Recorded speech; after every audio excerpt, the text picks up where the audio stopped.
What's up, everyone? Today we're doing a special edition of the Examples Podcast. We're out on location at Brunchaholics. It's a new restaurant. The owner is a true example. Let's go meet Aaron Anderson.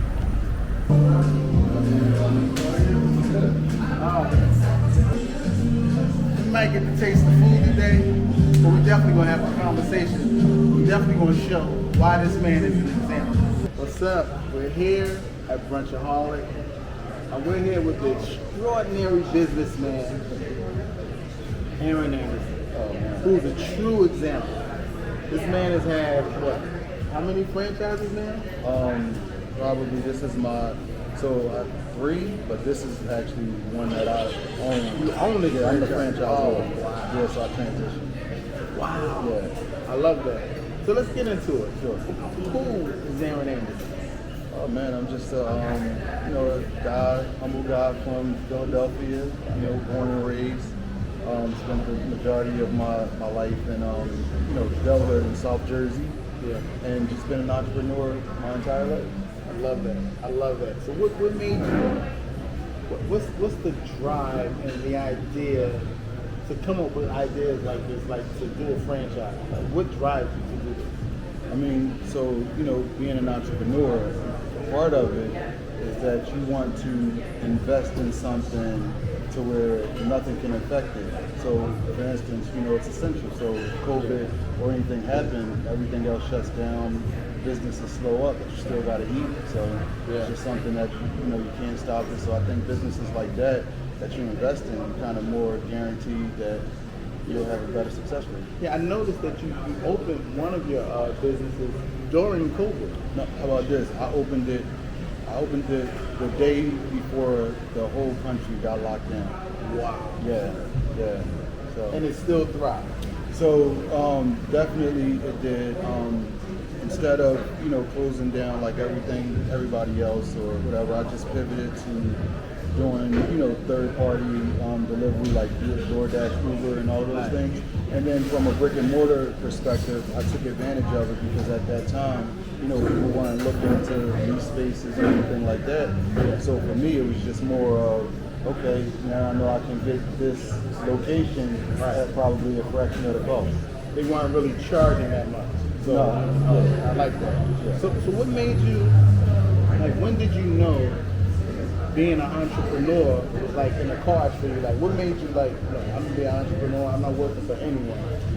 So it wasn't like that was in my mind. It just was like when I started looking at, what I getting a job and seeing what a paycheck looks like at the end of the week. Yeah. And then also, doing things on the side. And when I say things on the side, like you ever been to the concerts and the guys be out there with the t-shirts and stuff like that? Yeah. I used to be one of them guys. Wow. Yeah.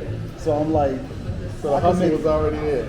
it was like a money thing because I'm young. Yeah. So I'm like, if I can make this every day, and instead of going to, so it was like I became one of the guys that was outside the concerts with the shirts and all of those things. And then eventually I ended up getting a crew that that would work for me, and then I bought a factory, and then I supplied pretty much the whole thing. That's awesome. Yeah. So the seed was already planted. That's where it started from. Yeah. So if you can name three of the different businesses that you've done, like I know a few of them, but just tell the people how many different franchises you had before you decided to have your own franchise. Sure. So I started out with the original hot dog factory, and then I had five locations. Wow. And then I went to Rita's. Yeah. I had two locations, and then I started a concept with Chef Rude called Chef Rude's Kitchen. Oh yeah. Yeah, and we had three locations. Shout out Chef Rude. Yep, for sure. Shout out. Yeah, to that Rude. chicken. Yeah, I had to go get absolutely. that chicken. Oh, man. That chicken was amazing. Yeah, for man. sure. Yeah. It was amazing. For sure. What makes you come up with these ideas, and why start your own franchise now? Because I think when you start in a business, for me, the important part is to learn the business from the inside out. Right. And you want to do that because you want to understand your systems, you want to understand what you can do to add your twist on it, to make sure your margins are right and so forth. So it's just a thing. I just, started from the inside, became a franchisee. I learned how franchising worked. I understood the system. And then it was like from there, you know what? And I understand the inside. Now we already understand business. That's awesome. So let's do it. That is awesome. Like, it's a great thing for me to witness. It's a great thing for me to see. I've been watching you like open these businesses up, and I watch you employ people. How important is that to be a resource to hire people? How important is that? It's super important. I mean, think about, people still have families and things to provide for, but ultimately, I think you'll have the greatest success when you create opportunity. That's where growth comes from and all of those things. So for me, it's been one of those things like, let's just keep providing, because all we're doing is creating opportunity, opportunity for people to work, provide, but then also you can also meet the next franchisee, the next, entrepreneur with those people as well and grow with them. So, in our community and in our culture, it's this thing where they say black people don't support other black businesses. What do you think the state of black business is right now? I mean, it's definitely evolving for sure. There's a lot more awareness on it. But I mean, hey, if you support it. Just keep doing it. I really don't kind of put emphasis on those things. I just try to keep pushing the envelope forward, and everything else will fall. This is amazing. Like, I'm just looking at it. How do you like? Your hot dog factory was in a very prime location. How do you get these locations like in prime areas like this? How do you do I it? mean, you just do your, you do your research. This is Rittenhouse Square. This is it. Listen. I mean, This is look, Rittenhouse Square. just think, growing up in Philly, Yeah. and just seeing everything and actually opening up a location in Rittenhouse Square. This is huge. This is huge. This is huge. I don't think people. Okay, let's cheers to that, though. Cheers to that. Let's cheers to that. For sure. Cheers to that. Because this is huge. Mm-hmm. You know how difficult it is to get into some of these locations? Yeah, with a liquor license. Oh, with a liquor license. And Rittenhouse Square. And Right. you're a black man. Yeah. Salute to that again. Salute again. That's crazy. Yeah, for sure. That's crazy. Oh my God. Well, we're still waiting on that salad, so you guys know what you want to do. How important is Do you guys know what you ownership want? in our culture? Like owning, because Yeah, it's the saying, Okay, people get to dictate to us because we have less ownership. But when you own it, you get to dictate. So how important is ownership in our culture? And there's pros and cons to it, right? So ownership is important, but at the same time, ownership comes with responsibility and obligations and discipline. And I think that if you have, it's more than just a title, but if you have that obligation and you're not prepared for it, then it's like the blind leading the blind, But I think it's important for sure, but everybody don't have to be an owner. We all need to be a team and we all go together. For sure. So are you thinking about expanding Brunchaholics in it? Oh, Or yeah. how many locations do you have so far? Yeah, so right now I think it's 4. Fishtown, Cherry Hill, Chester, and Rittenhouse, right? Then we have 3 coming in Denver. We have 1 coming in Atlanta. We're going right now and negotiating the territory rights to South Florida, so you'll start seeing them pop up down there. But I mean, ultimately, And you're owner of this franchise. yeah, I'm the franchisor. Oh my God. Let's get into that. Let's get into that real quick. How did you start that? Like how? What made how did that happen? Yeah, I mean, when I became a franchisee of the original hot dog factory in Rita's, I learned so much from a structural standpoint. When you building the structure is pretty much the most important thing to the business. Right. So by understanding that, and then I just figured with my entrepreneurial spirit that I could just create something of my own, but I understood that when you create something, it has to be scalable. Yeah. And that's how it just got to the point where it was like Brunchaholics came, Chef Terrence, you know, he was like, look, hey, I wanted to, you know, open up my own location. That's literally how it started. And, you know, I was like, you know what, let's just do it. So we opened up one, and I already knew This that is was gonna beautiful. go. Yeah. So how are you offering opportunities for others to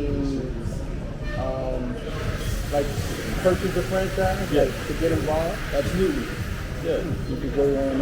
A light bulb just went off in my head. Yeah. We always looking for the right franchisee for sure. Yeah, I think you know, when you look at the franchises that's out there, Brunchaholics is a brand that you can become a part of. For the, you know, it's not, you know, compared to other franchises, our franchise fee is a little bit lower. You know, the startup cost is a little bit lower, Right. and your margins are a lot higher. So I think it's a great opportunity for anyone that's looking to get into the restaurant industry to join a franchise. So therefore, you get the system, the brand, and you know, the product and everything that comes with it, and you skip a lot of mistakes. And that's why I started. Like, I could have opened up my own restaurant right out the gate, but when you do things like that, yeah, it'll cost less money, but then you'll be subject to making a lot of mistakes and learning from them. So I figured, you know, if I join a franchise that's already has systems in place, I'll learn that. And, yeah. So you have how long have you been in business, like as a businessman, like All my life.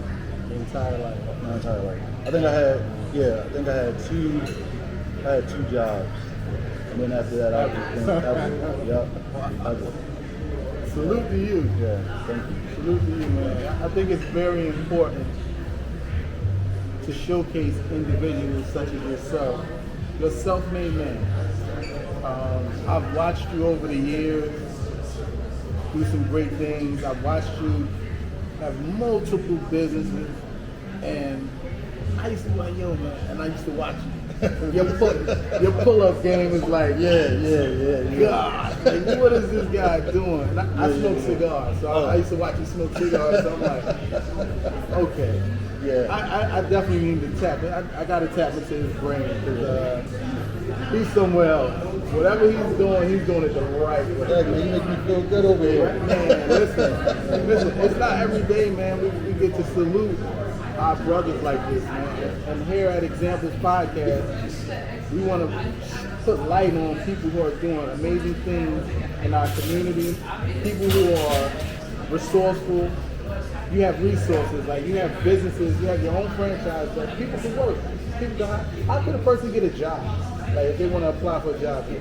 You go to www.ownabrunchaholics.com. You can fill out for a job, or you know, at any of the locations, and you come right in and we'll see you in. Or you can just stop by any of the locations. And to me, that's a true example. That is a true example. And you're selfless with it. Like you just, it's amazing to watch, man. It's amazing to watch. Like you're employing. How many people would you say you have employed right now? Like the president? Yeah. What, just restaurants or other things? Like overall. Probably, and this is just off the top, but I would probably say somewhere around that, maybe that 70, 80 people range. Yeah, wow. Yeah, 70, 80. Wow. This is amazing, man. We're gonna look around. We got some good food coming out. We're gonna show y'all the food. Y'all gonna see me stuff my face. So this was a pleasure to have an individual such as yourself. I want to thank you, my brother, for allowing us to come down here to showcase this beautiful establishment. And if y'all do anything else, y'all gotta come to Brunchaholics. Absolutely. All right, support our own, support black business, support business, period. Because it's hard to be an entrepreneur. It's very hard to be an entrepreneur. You know what I mean? Yeah. You make it look easy. I think it was easy. You make it look easy, but I know it's hard. But listen, shout out to you too, man. I appreciate it being consistently. I appreciate being such a huge pillar in the Philadelphia community. You know what I mean? Yes, sir. When you start talking about the roots of Philadelphia and those things, like your name definitely is in those conversations. I appreciate it. I try to lead by example. Hey man, I love the show. Look at what you're doing. Thank you. Yeah, for sure. This is a special edition of the example. Yeah.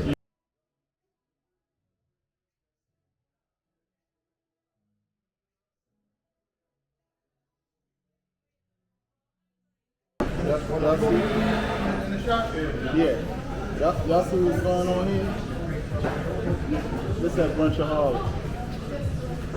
Special edition. You see the big guy. Yeah. I can't wait to try this. So, I'm ready to dig in, man.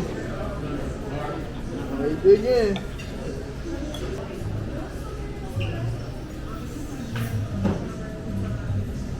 Oh yeah.